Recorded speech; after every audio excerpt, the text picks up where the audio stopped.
What's up mga kaguro at mga mag-aaral? Ako muli ang inyong online teacher, Sir Franco, para sa panibagong aralin sa General Science. Welcome to our new lesson in Quarter 2 for General Science. Today, we'll explore the chemistry in our homes, the chemical substances found in the products we use every day, like soap, shampoo, toothpaste, and detergents. Para sa bago sa aking channel, ako ay isang senior high school teacher na gumagawa ng simpleng video presentation para sa bagong curriculum ng senior high school. Sana ay ma-appreciate at magustuhan at higit sa lahat ay matuto sa aking presentation na ibibigay sa inyo. Sa araling ito, matututuhan natin kung ano ang mga sangkap ng mga produktong gamit natin araw-araw at kung paano natin sila magagamit ng ligtas at responsable. Let's start with a challenge. Can you guess what these products are based on their close-up pictures? All of these contain chemical substances that make them work effectively. Can you identify these everyday products and what they are made of? Shampoo bottle. Ano kaya ingredients meron ng shampoo? Ang bar of soap, ang detergent powder, at ang toothpaste tube. Ang agham ay hindi lang sa laboratorio. Nasa ating bahay rin ito. Sa toothpaste, sa sabon, bleach, at sa suka. Lahat ng ito ay may chemical substances na may tiyak na gamit. Let's do first an activity, product label hunt. Ngayon, hanapin ninyo sa inyong bahay ang tatlong produkto at tingnan ang kanilang label. Kung gagawin naman ito sa loob ng classroom ng mga teacher, pwede nyo silang pagdalahin ng mga produkto o kaya naman ay paghahanapin ng produkto na nasa kanilang mga pwede sa mga medicine cabinet o kaya naman ay sa loob pa ng classroom na mga gamit. Ano-ano ang mga ingredients na nakikita ninyo? Meron bang warning signs? Mamaya aalamin natin kung para saan ang mga chemical na ito. Ang mga produktong ito ay kombinasyon ng iba't ibang sangkap. May active ingredients para sa pangunahing gawain, may additives para sa amoy o hitsura, at may preservatives para hindi agad masira. Ito ang mga tatalakayin nating mga ingredients na bumubuo sa mga household and personal care products. Ang bawat sangkap ay may natatanging tungkulin. Halimbawa, ang sodium hypochlorite sa bleach ay pumapatay ng mikrobyo, habang ang fluoride sa toothpaste ay nagpapalakas ng ngipin. Let's take a quick look on the function of substances found in different household cleaning products. We have sodium hypochlorite, which kills germs, which is found in bleach. Sodium bicarbonate na nakikita sa baking soda. It neutralizes odor, mild cleaner. Ammonia window cleaner, removes grease. Triclosan for soap, antibacterial. And fluoride found in toothpaste, which strengthens enamels. Let's take a deeper look at the following cleaning products. Let's start with bleach. We will analyze the function and purpose, the active ingredients, and key components and roles sa bawat cleaning products na ipapakita ko sa inyo. Bleach is one of the strongest cleaning agents we have at home. It contains chemicals like sodium hypochlorite or chlorine compounds that kill bacteria and remove stains through a process called oxidation. Kapag ginamit natin ang bleach, naglalabas ito ng oxygen na pumapatay sa mikrobyo at nag-aalis ng kulay ng mantsa. Kaya ito ay epektibo sa pagpapaputi ng tela at paglilinis ng banyo. Pero tandaan, bleach should be used carefully because it is corrosive. Always dilute it in water and avoid mixing it with acids like vinegar kasi naglalabas ito ng toxic chlorine gas.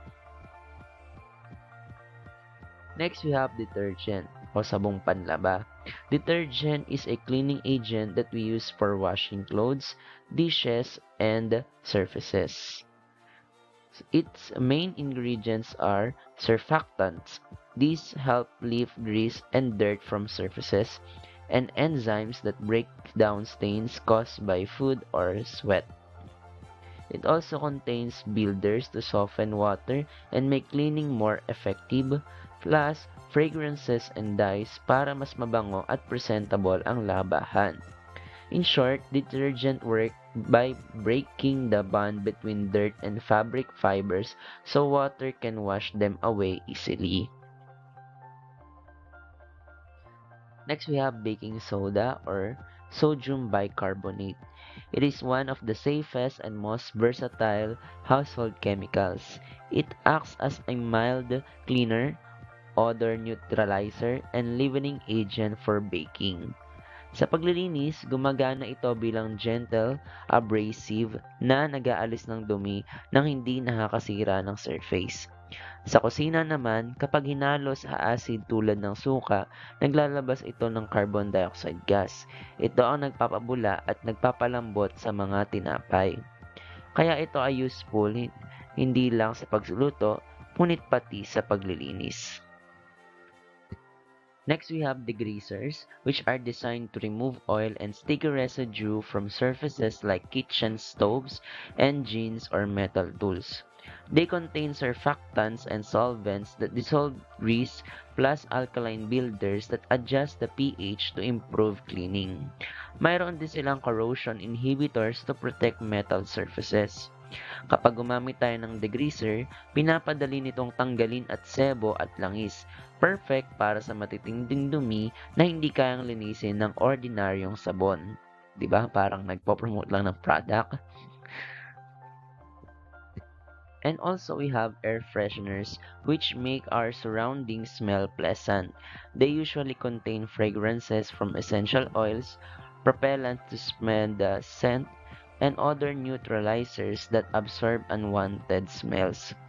Pero may ilan ding air fresheners na may volatile organic compounds or VOCs na maaaring makasama sa hangin kapag nasobrahan. That's why it's better to use them in well-ventilated areas and choose natural or water-based air fresheners for the safety of your family. And then we have fabric softeners, which make clothes softer and smell good. Their main active ingredients are cationic surfactants, which reduce the tickling and smooth out fabric fibers. They also contain fragrances, silicones, and preservative to maintain product freshness. Kapag ginagamit sa huling banlaw, nakakatulong ito para mas madaling plansyahin at para hindi agad magaspang ang tela.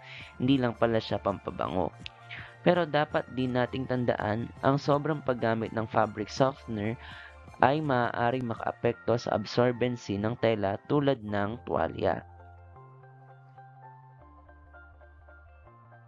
Now, we move to the composition of common personal care products. Each product has specific chemical composition. Ang sabon ay may sodium salts na nag-aalay ng dumi, habang ang shampoo ay may surfactants para malinis ang ating mga buhok. Let's start with shampoo. Shampoo cleans and nourishes the hair and scalp. The main ingredient is water, followed by surfactants like sodium lauryl sulfate that create foam and remove oil. Mayroon ding conditioning agents tulad ng silicones at fatty alcohols na nagpapadulas at nagpapalambot ng buhok. Meron din itong preservatives which prevent bacterial growth at fragrances which give it a fresh scent. Tamang shampoo ay dapat banayad sa scalp at may ingredients na hindi nakaka-dry ng buhok.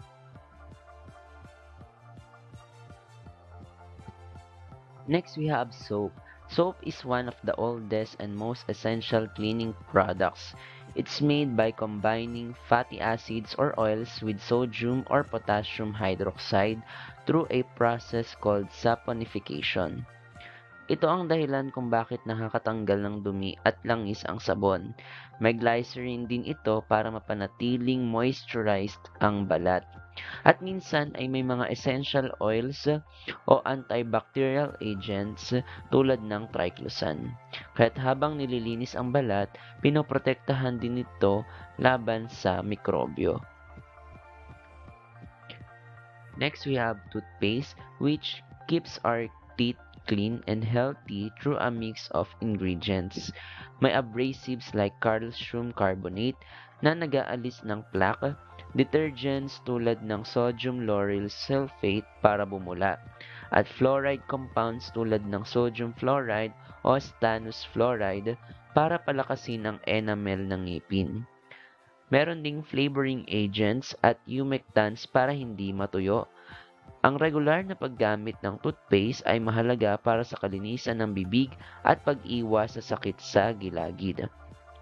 In summary, all these household and personal care products contain chemicals that serve a purpose: to clean, protect, and make our lives more comfortable. Pero tandaan, kahit beneficial ang mga ito, kailangan pa rin ng tamang paggamit at pag-iingat dahil ang maling kombinasyon o sobrang exposure ay pwedeng makasama sa kalusugan o kapaligiran. Now, what are the physical properties and chemical properties found in the presented household and personal care products? Ang mga physical properties ay nakikita at naaamoy tulad ng amoy o lapot ng shampoo. Ang chemical properties naman ay kung paano ito nagre-react sa ibang substances tulad ng bleach na kayang pumatay ng mikrobyo. Understanding product labels. Napakahalaga ang pagbabasa ng product labels. Dito natin makikita kung anong mga sangkap ang laman nito, paano gamitin ng tama, at kung may babala para sa kaligtasan. Product labels tells us everything we need to know about the product we're using. Hindi lang ito basta design o tatak. It's actually a guide to help us use the product safely and correctly. Let's go through each part. First, brand name and product type. Ito ang unang nakikita sa label, of course. For example, Mr. Clean Multi-Surface Cleaner or Colgate Total Toothpaste. The brand and type tell what the product is for. Example, cleaning surfaces, washing clothes, or brushing teeth. So you can choose the right one for the right purpose. Second, we have the ingredients list. This section lists all the chemical substances inside the product. For example, sa toothpaste, makikita mo ang fluoride for cavity protection, hydrated silica for cleaning, and glycerin para hindi matuyo. Reading this part helps you check if you're allergic to something or if it contains safe ingredients. 3. Usage instructions. Ito ang nagsasabi kung paano at gaano karami ang dapat gamitin. For instance, sa detergent, use 1 scoop per load of laundry. Following the instructions ensures that you get the best cleaning effect without wasting the product or causing irritation from overuse. 4. Safety warnings and symbols. Ito ang pinaka-importante pero madalas hindi napapansin. May mga icon katulad ng para sa caution, corrosive, or flammable. These tell you if the product needs to be handled carefully. For example, sa bleach, madalas nakalagay, avoid mixing with acids. Kasi delikado ito kapag hinalo sa suka o toilet cleaner, naglalabas ng toxic gas. So the next time you buy or use any cleaning or personal care product, always read and check the label first. By doing that, you're not just being a smart consumer, you're also keeping yourself and your family safe. Example, reading a product label for a toothpaste product. Here is an example. Let's look at the toothpaste label. You will notice the brand, the active ingredient, fluoride, instruction for proper use, and safety warning. By checking all of these, you can make sure the product fits your needs and its used properly. Nabanggit kanina ang mga common safety symbols sa mga product labels. Kapag nakita ninyo ang mga simbolong ito sa produkto, maging maingat. Ibig sabihin nito ay may panganib kapag hindi nagamit ng tama. When we buy cleaning or personal care products, you might notice small warning symbols printed on the label. These symbols are not just for decorations, they are for important safety signs that tells us how to handle the product properly. Let's go through the most common ones you'll see. We have caution, kung paano dapat i-handle with care yung product. Corrosive, with this symbol, this means that the product can damage skin, eyes, or even metal. Halimbawa, bleach and strong toilet cleaners often have this symbol. Kaya kapag gumagamit ka ng ganitong produkto, always wear gloves and avoid splashing it on your skin. Fire sign, which means flammable, it means the product can easily catch fire. Examples include air freshener, sprays, alcohol, and hairspray. So never use them near open flames or while cooking. Skull and bones, toxic or harmful. These symbols warns that the product can be dangerous or even fatal if swallowed or inhaled. For instance, pesticides or drain cleaners may have this. Always store them away from food and out of reach of children. Next, we have exclamation point inside a triangle shape. Irritant. This symbol is usually found in products that can cause mild reactions like detergents or dishwashing liquids. They might make your hands dry or itchy after use, so it's best to rinse well and wear gloves if needed. And then, environmental hazard. This shows that the product can harm the environment if disposed of improperly. Halimbawa, mga chemical-based cleaners or aerosols, avoid pouring them into drains or rivers. Dispose of them properly to protect nature. So always remember, reading and understanding these symbols can literally save you from accidents or allergic reaction. It's part of being a responsible and informed consumer. To stay safe, follow these simple reminders. Always read the label before use, wear protection when needed, and never mix strong cleaning chemicals together. Store them properly and keep them away from kids and pets. By doing this, we use chemistry safely, making our homes clean and our families protected. Hindi lahat ng produkto ay eco-friendly, kaya piliin natin ang biodegradable at ligtas sa kalikasan at siguraduhing tama ang pagtatapon sa mga lalagyan. Ngayon, suriin natin mismo ang label ng isang produkto. Tukuyin ninyo ang mga sangkap, simbolo at kung paano ito gumagana. Tandaan, matalinong mamimili dapat tayo. So choose one household or personal care products, copy its label and take a photo. For example, toothpaste. What are its active ingredients? Fluoride, which prevents cavities. Additives, flavoring, colorant. What are safety symbols that are present? Avoid swallowing. Subukan natin kung alin sa tatlong solusyon ang pinaka-epektibong panglinis. Sabon, detergent, o baking soda. Sundin ang mga procedures na nasa screen, pagmasdan, at i-record ang resulta. Pagkatapos ng activity na to, ang posibleng maging sagot ninyo ay detergent because detergent cleans fastest because it contains surfactants that break down grease. Let's test your understanding. Sagutin ninyo ang 4 na tanong tungkol sa mga natutuhan natin sa discussion video na ito.